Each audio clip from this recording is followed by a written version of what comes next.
Hello, everyone. I wanted to spend some time and really give you an in-depth overview of how do you make a team intervention. What happens, what are some of the key points, and I'll share with you what really has worked for me over the past many years. First of all, people always talk about, okay, you have to understand the current state. Then you want to kind of profile the future state of the organization. Once you do that, you kind of identify any gaps. And once you identify the gaps, you prioritize those gaps, and then you develop an action plan. How do we attack those gaps? What's missing, what's lacking. Another way of approaching this is you're working with a manager, and the manager or team leader asks your assistants. He or she wants to do an intervention into their team. The team maybe is not performing the way it needs to perform. Maybe there's a little bit too much conflict going on. Maybe they're not hitting their targets, the results aren't there, and just maybe they're in a comfort state. And this particular leader wants to take them to a new dimension of success. So here's a process that has worked for me. Number one, I'm going to have a conversation. I'm going to sit down with the manager or team leader, and I'm going to have a conversation about what he or she expects. What are your expectations? What are the issues that you think are going on? What concerns you about this particular team?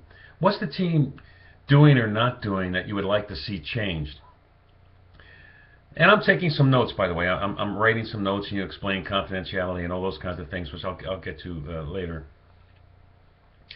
Once I get a good feel for what the manager's expectations are, then I ask the manager to have just kind of a general staff meeting, just to introduce me, or I introduce myself to the team. Even if they know me, I'll just say, here is why I am here, and this is what I am doing. This is how I'm going to collect data. This is how I'm going to be using that data. And I can, at this point in time, I also stress absolute confidentiality. At this process, I try to, if I possibly can, if not, I use an administrative assistant or a phone call or email later on. I try to set up a 45-minute personal interview with each member of the team. Now, it's important that when you first start the interview, you once again go over the purpose of what it is you're doing and how you're going to use the data. And at this time, it is absolutely essential that you communicate to the person about the confidential nature. You'll never breach the integrity of your conversation with this person. And you have to say those things, because people need to know that they're going to be secure in telling you. Then you open up the interview with a positive, asking the person, hey, what do you like about this team? What do you like about working here in this organization? And you listen. Your job is to listen. You ask follow-up questions, you ask clarifying questions, but your job is not to talk. Apply the 80-20 rule. You are talking for only 20% of the time, max. What you want is you want the person to first of all tell you, hey, this is what I like about this place. Meanwhile, you're taking notes, and you explain to the person why you're taking notes and what you're going to be using the notes for. Then you follow up with what frustrates you, what gets in the way, what are the barriers, what are the issues that you have to deal with, what are your concerns, and once again you're scribing and you're taking notes in this process. At the end of the close to the 45-minute period, you mention to the person, hey, look, if I put you in charge, what is the one thing that you would do differently? What one recommendation would you like to make? And you listen to that person, you clarify, and then you meet with the rest of the team, and that's the process. Now you have a pretty thick notebook. Which is important now is to code the notebook. And what I mean by coding is I'll go down my notebook, and every I'll see something, I'll say, okay, I think that's a leadership theme. So I'm going to be creating themes. So I'll mark that with an L. Then I'll say, geez, this is a strategy theme, so maybe that's an SA. This happens to be a structural issue, so maybe I'm going to put that ST. This happens to be a process issue, so I'm going to put that as a P. This happens to be a communication issue. I'm going to put a C there.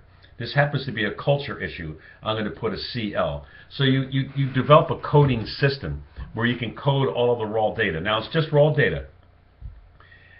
This takes me a long time, but what I do next is I transfer all of the themes into a theme area. I'll take anything that I've coded with a culture and I'll put it under a culture theme. So it means I have to retype all the data. But as I'm retyping the data, I'm learning the data, I'm understanding the data. It also allows me to highlight redundancy. So I don't have to do redundancy. I just put a little check mark on it and say, okay, that's been said multiple times. Once I now have the themes and the raw data under the themes, I then study the data. I look at it and I say, okay, I need to distill this down. I'm going to take culture, for instance, or leadership style. And I'm going to distill that down into what are the 3 to 5, no more than that, 3 to 5 critical messages, critical issues that I'm hearing, that I'm gleaning out of this data. And I'll do that for every theme. I then take the recommendations that all the employees made and I'll condense that down into what are the most important recommendations that I'm hearing. I'll consolidate, I'll commingle things that are similar. I don't want to, at this time, eliminate any other than, commingling and consolidating. I want to keep those. They're the employees' recommendations. At this point in time, I can also clean the data.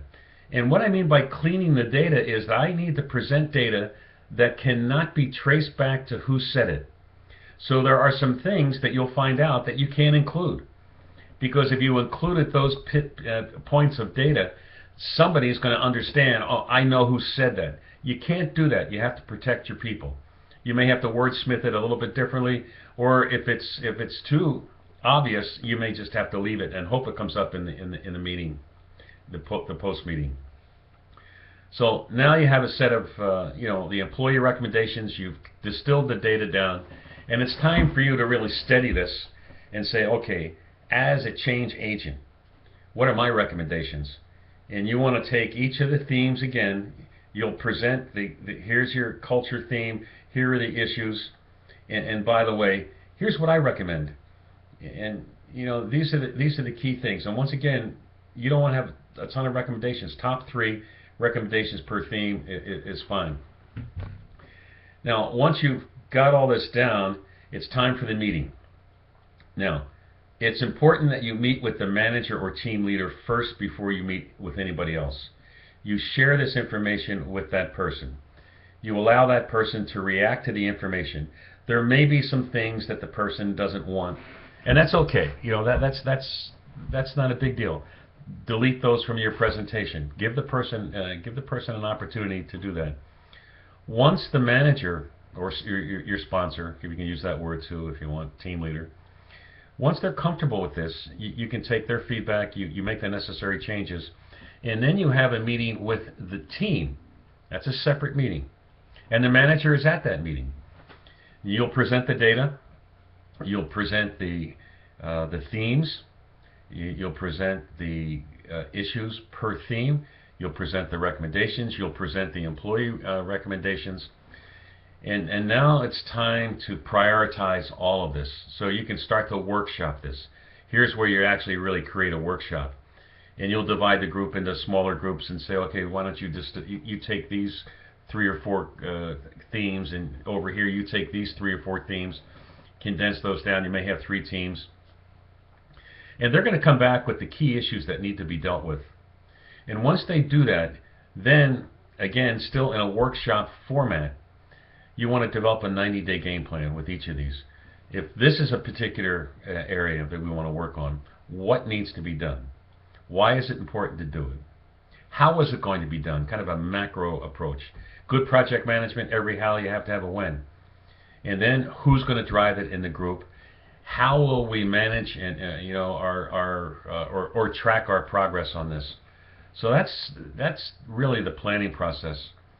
And then you need to make sure you save a little bit of time to take a look at next steps. We have all this. We've distilled it down. We've now identified, out of all the stuff we've done, we've identified the top 3 things that we're going to work on as a team going forward. We don't want to lose the rest. They're in a hopper, so to speak. They're in the bullpen. So when I knock off item number 1, item number 4 jumps up to the list. When I knock off item number 2, item number 5 jumps up to the list. So you're always working with it like a top 3. But it's important to say, as a team, we made a lot of commitments here. We identified a lot of issues. We've identified recommendations for those issues. We've mapped out an action plan. How do we make sure that we stay on track? What are we going to do as a team to make sure that we gain all of the great things that we want to gain, the efficiencies and the results out of this process? So what's going to be our master plan going forward? And that's a master plan of communications. When do we meet? When do we talk about these things? When do we give updates, etc.? So that's kind of a change process, and more of, I call it an intervention into a team. So what I'd like you to do is take a listen to this video, and then go on the discussion forum and talk about, does it make sense? Can you use this type of approach? Now, I'm giving you a quick overview. Certainly if we were together in a face-to-face meeting, we'd have a chance to exchange information, etc. And I would give you a little bit more detailed analysis, and I'd actually pop up some overheads and show you some of the stuff I've done. And I'll look for one if I can clean and get rid of the client's information on it. Maybe I'll do that. So please comment on the discussion board, and I appreciate it. Have a wonderful day. Thank you.